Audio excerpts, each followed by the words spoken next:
How to install Nucleus from Softaculous. Let's see how to install Nucleus from Softaculous. Find Nucleus in the list. You will be taken to the overview page where you can view more information about this particular software. Click the Install tab. If you have multiple domains associated with this account, you can select where to install it. The next two boxes require a directory and database name, neither of which should exist on the server. Under Site Settings, enter a site name and site short name.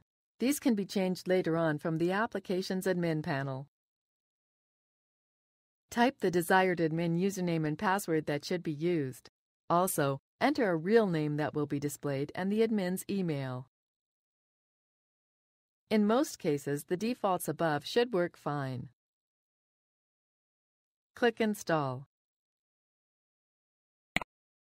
After a moment, the software will be installed.